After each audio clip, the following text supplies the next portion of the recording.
Hello and welcome to our show.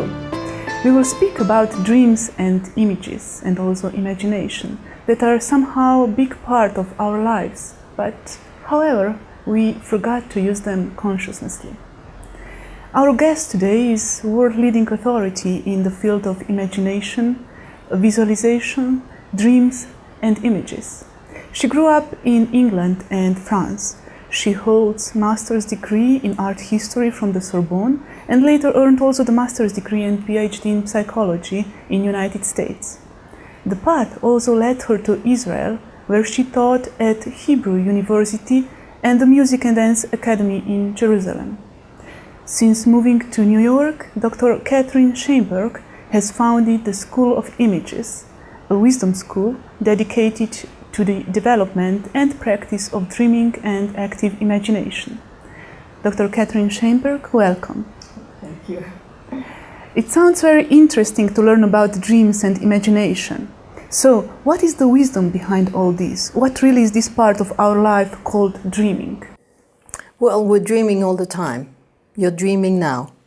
You don't know it because we're used to being very much into our left brain, into consciousness, or into what we call consciousness. That is the awareness of the world outside. We're not paying attention to what's happening inside. Now, dreaming, we are most aware of at night. When you go to sleep and all the senses are closed to the outside world, then you see much more clearly that right brain work, which is the work of showing you on an inner screen what your body is picking up, what your body is processing, how your body is readjusting to the world outside and to your inner world.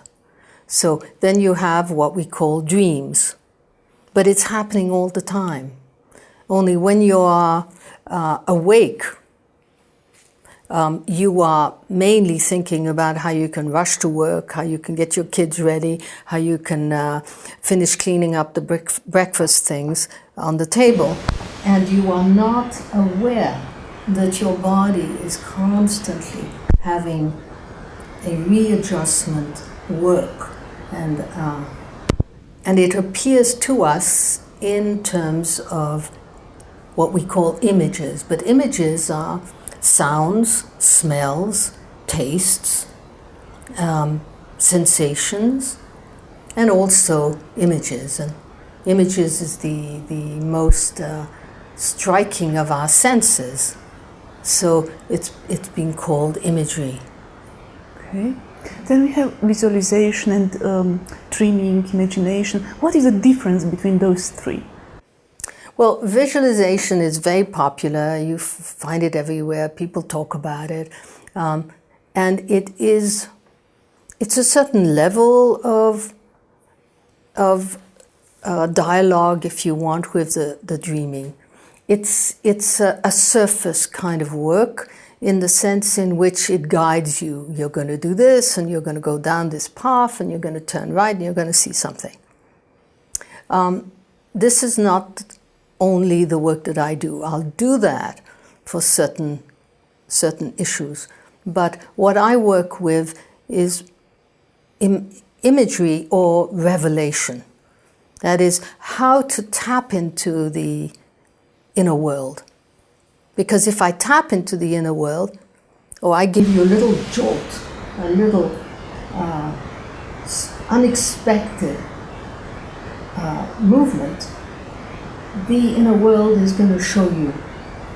It's going to pop up and show you where it's at. In the same way as a night dream pops up and shows you where it's at. Right. So it's very different from the visualizations that are generally long, relaxation types of work. My work is very, very short.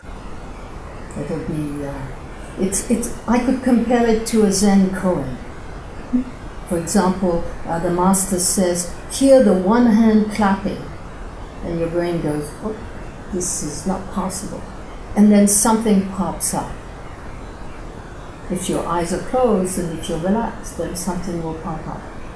But tell us, we're talking about the images that are coming from inside, but where is this inside? Where does this images come from, because probably there is some source, and I wonder, what do you think, and what is the what is the role of those images in our lives? Well, we if you hear the word information, information, so it has to do with form. Form informs us. A glass is a container, right? It can't do anything else. It also is receptive because it's round. A knife is not going to do what a glass does. It's going to cut through, right? So forms inform us, and that's how your body understands the world. It understands it through form, through, well, shape, right? Through smells, through sounds, which are vibrations. So to answer the beginning of your question, everything, include every shape, has a vibrational quality to it. So ultimately, we can say, like Einstein, that everything is energy. I say everything is light. Every form returns to light. But it has a vibrational quality that then unfolds into manifestation. It is that manifestation, or at least the form part of it, that you get in the dream. Mm-hmm. But then our whole world is full of images, is made of images. It is. Like we are bombarded with symbols and these ads that are showing in the streets, and a lot of images. How do we know when something is real and is coming from the true source and can contribute to the well-being of life? And how to protect ourselves from manipulative images? You've got many questions all put together. Well, first of all, there's no symbols in the inside world. It doesn't exist. They're forms. All right, this form is round and this form is round. So we could say that this is a symbol of that, but it's not so. I mean, it's true that Freud said, okay, this is a cigar, therefore it's like a penis, but it's the same form. The inside only understands form. It doesn't understand symbol. And it works according to forms that associate with each other. That which is like to that comes together. Right? So branding, all these logos, they've got nothing to do with the inside world. Once they're on the outside and they're fixed, then they become brands or symbols. Okay, this is Nike, right? And it becomes the symbol of Nike. So we can say it's a symbol or a branding. And maybe on the inside world, that particular movement, I will feel, I will use. But it's not going to be a symbol. It's going to be inside a form, the way that my body experiencing the mystery of this great universe and itself being a mysterious universe, vast, mysterious universe, reflects upon that form at this particular moment. So you protect yourself.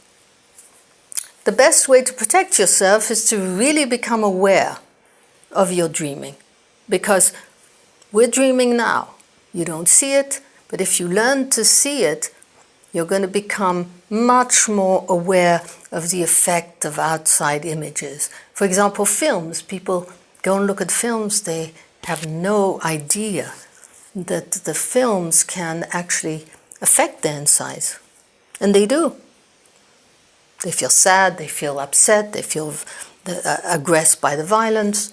It affects them, right? So they have to learn how to become conscious of their dreaming, and then how to become centered in it, in that world. So the world of images that bombard us will not affect them. So here you're asking, and in your work you're asking the question, have we ever dreamed awake? So how can we participate in our dreaming? In many ways.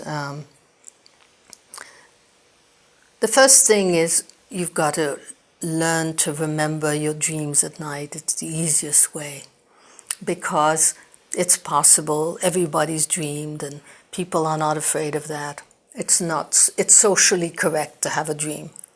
So you can literally have a book next to your bed and put the date of tonight and ask to have a dream and write it in the morning.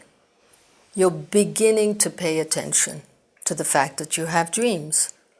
Now, as I said, the dreams at night are simply more easy to see because your senses are closed in, so they can see the light inside. After that, there's a lot of work that can be done to allow the dreaming to appear even through the consciousness. Same way as you have the sun shining in the sky, but the moon is still there. If you look carefully, you'll see the moon. So we have to teach ourselves how to do that. And many people have it. They suddenly feel blue. They'll say, I feel blue, because they're feeling sad, or they're seeing red. It's all in the language, and it indeed happens that way. If I'm angry at somebody, I'm going to start feeling something rising in me that's red, hot.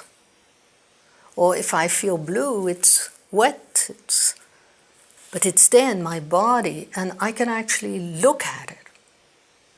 And if I look at it, I'm beginning to learn to dream, or to see my dreaming.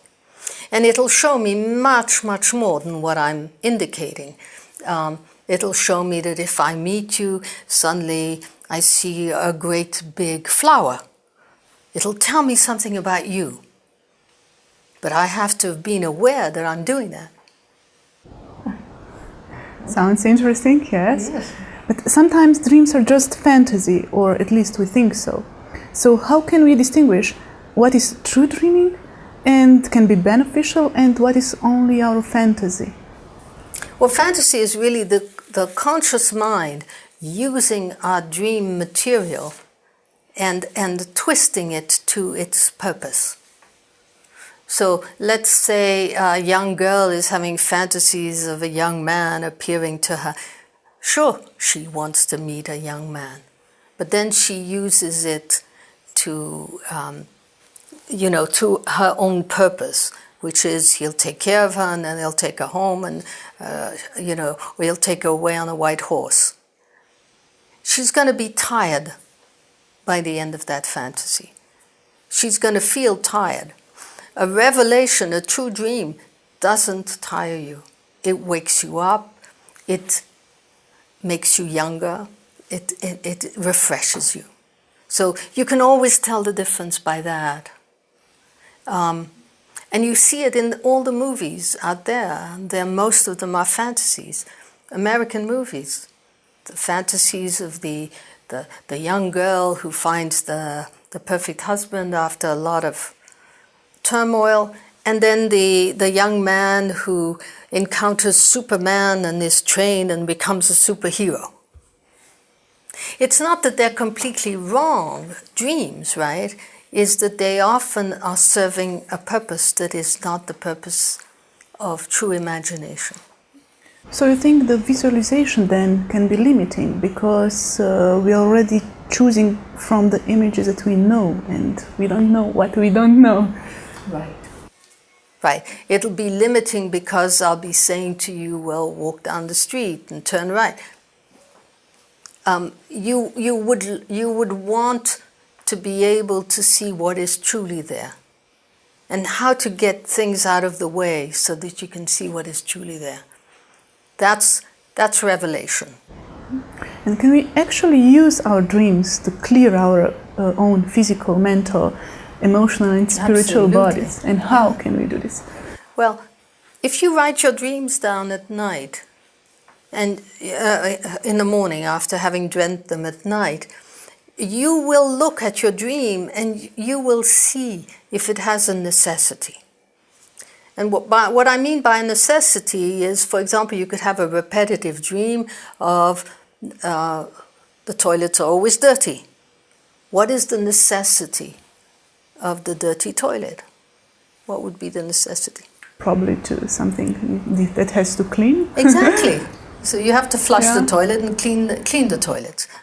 And I'm giving a very graphic example, but dreams have a necessity. If you dialogue with them, they're going to clean up.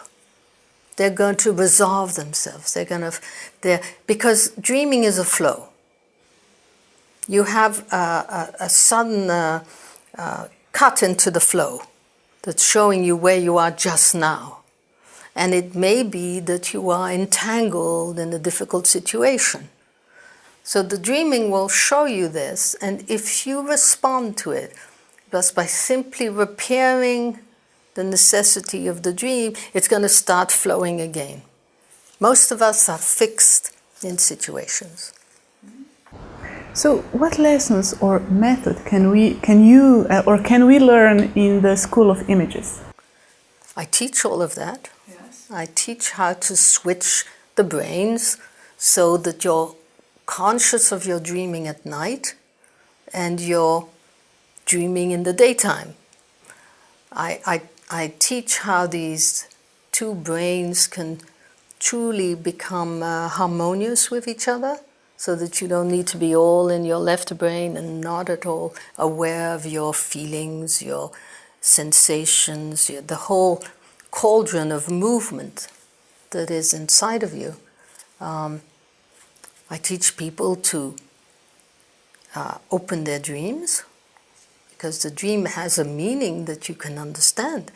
It's not a language of words, but it's a language of form, and it's very easy to understand. Most people have their night dreams, they don't understand what they are, so they forget about them. But they're indeed very easy to understand. And then from there, responding to the necessity of the dream moves you along. There's a ladder of dreaming. And it starts really at the bottom with the nightmare. And the repetitive dream, if you haven't heard the nightmare. And the busy dream. A lot of people have busy dreams. They have busy dreams because they're so distracted, so involved in their left brain. And then you have what we call the clear dream, which is a dream that is trying to figure it out, where you are trying to figure out, oh, I have a bad relationship with so-and-so, and then the dream is trying to show you the way. The dream is always, always something about the future. It'll deal with past problems, but it'll try to pull you into a readjustment, a realignment, a revolutionary new way of seeing things. And is this order moving through the ladder of the dreaming that you just explained? It's always the same order that you just said? No. Or it's different? No, you go back and forth. And, okay. Yeah. Sometimes you have a great dream. The great dream is when you're perfectly, completely aligned for a moment. But many people can't stay there. So then they go back to an issue that they have, and the dream is trying to resolve. Think of it as an ecosystem. So the inside and the outside are trying to equalize, and also to find new creative ways of being together. So you're receiving millions of messages from all over the world. How does this ecosystem find balance? And an ecosystem is just not just there, it's constantly creating itself. So you're constantly creating for your dreaming. So the dreaming is your creative part. It's not your left brain. The left brain will you had a vision of building this fantastic building. Your left brain will then take that and start calculating how to do it. But the right brain is the one that had the vision. There are also some books of wisdom that explains dreams through some archetypes. Right. And I know, can you explain the difference with your technique? Yeah. I don't work with archetypes at all. Because for me, the dreaming is a flow. And the more you're in the flow, the more you're going to return to light. The more you can go to light. But if I'm told that I'm the goddess Aphrodite, I believe that and I become fixed. But I'm not only the goddess Aphrodite. I may have some aspects of Mercury. I may have some aspects of all sorts of other kinds of forms. So I don't like archetypes. Archetypes have a place. I mean, definitely, for example, in the Greek myths, Zeus, Aphrodite, Mercury, Hermes, he's called in Greek, have a place. They're archetypes of energy. But if a person starts to work with thinking, well, I have the archetype of Hermes, Mercury, then it fixes the dreaming. The dream is constantly creative. You don't want to fix it. And can you see from your experience, like working so many years in this field, some differences in dreams are somehow today different than were in the past? Do you see, mean a collective? Collective dreaming, oh, yes. Definitely. With what is this connected? Well, there are many dream fields. You have your own individual dream field, your family has one, your nation has one, and then there's a global dream field. Right? We are constantly dreaming together. We're creating new worlds. And indeed, today we're creating a very different world. It could be that there are many astronomical events that are happening just now. So people are talking about 2012 as a big, big moment. It's an astrological event, astronomical event. And it changes our ecosystem dramatically. And so there are lots of dramatical changes in the world. And we are dreaming a new world. Some people are afraid of the change. I teach people to change. Because then they go with the flow and they create this new world that is coming to us, this new paradigm that is happening. Okay. We were already talking about the left and right brain. Right. You mentioned that we have more active left brain. And so how can we inform the right brain through this active imagination, how this actually works? Can you have some concrete thing that you can explain us? How it works? Yes. Well, there are many techniques. That's what I call the guided imagery technique, which is really to create a hoop through which people jump. In the same way as the Zen master says, hear the one hand clapping. It's a hoop through which the student has to jump and have an experience. So the guided imagery is to stimulate, to give a jolt of revelation. Then you have what we call the waking dream, which is a long exploration, in which, let's say, you close your eyes and you start dreaming awake, eyes closed. Put you in an image of your night dream, and then you start moving with it. And you're going to see the true flow of your being. It's going to take you down a road and up a hill and maybe into a castle and into a drawer, and you'll find something that will show you something about yourself. So that's an exploration. Trying to think of. There are many, many ways of entering and of stimulating it, if you want. When I work with people, I work only with images. So that there is a little talking therapy, but so little. It's really, well, I'm having a hard time with my wife. Say, okay, there's your wife, and there you are. Where is that hardness? Where is it in your body? Or is it outside between you? What color is it? And we start to work that way.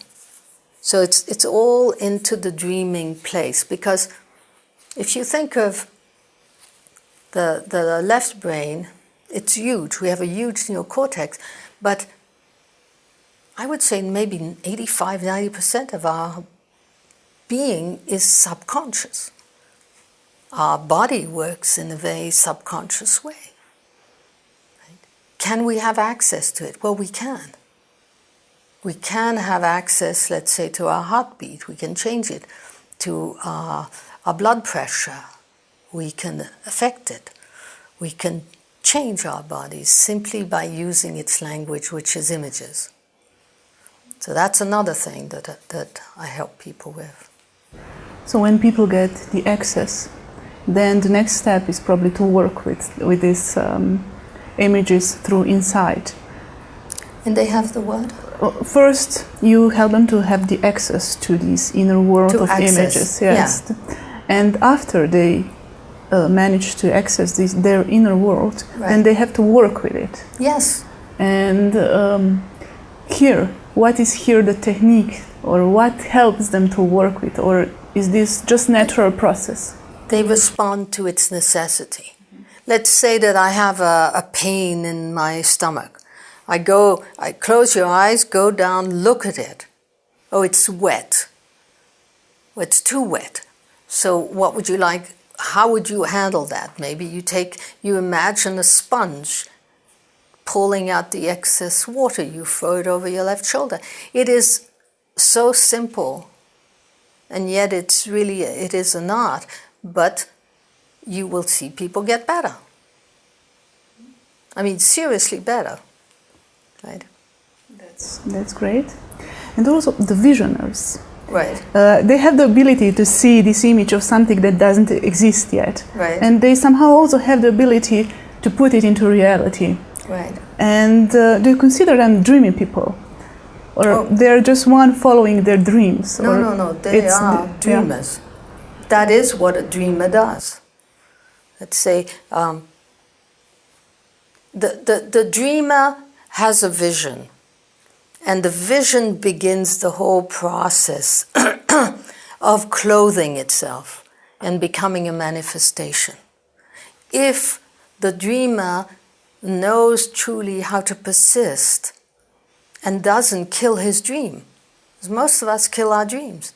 Okay, I have the dream of having a wonderful tea house, and then people say, yeah, but it's too expensive, you're not going to find the money, it's too much effort. And in the process, you give up on your dream. If you persist with burning determination in seeing this dream through, you're going to manifest it. And the things that you need will come to you.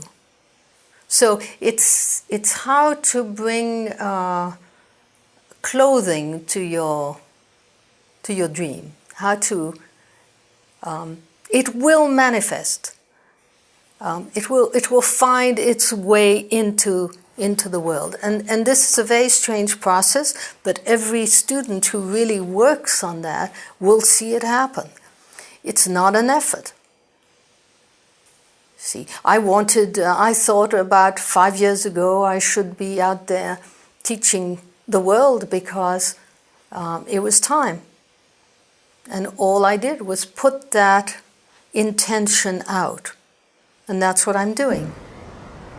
Okay, maybe just the last question right. for the closing. Right. I want to share with us your vision of our world now. The world today? Of the world you want, your vision of the world. Yeah. Well, it's not only my vision, but it's a vision of all the great visionaries who talked about this time. That there's a new paradigm appearing, which is one of brotherhood, of linking the two brains, of balancing the male and the female, of kindness and respect and brotherhood, and an ecology that is balanced. And I believe that that's possible. And it's going to happen only if consciousness changes.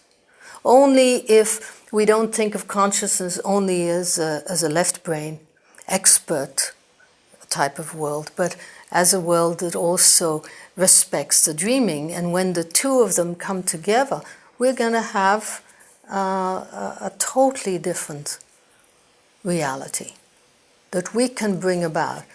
And so instead of being very frightened, many people are frightened of what is happening, it's an exciting time.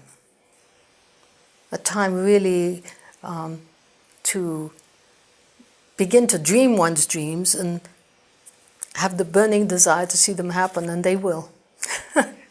Thank you, Dr. Catherine. Thank you for coming to studio. Thank you for sharing your work with us.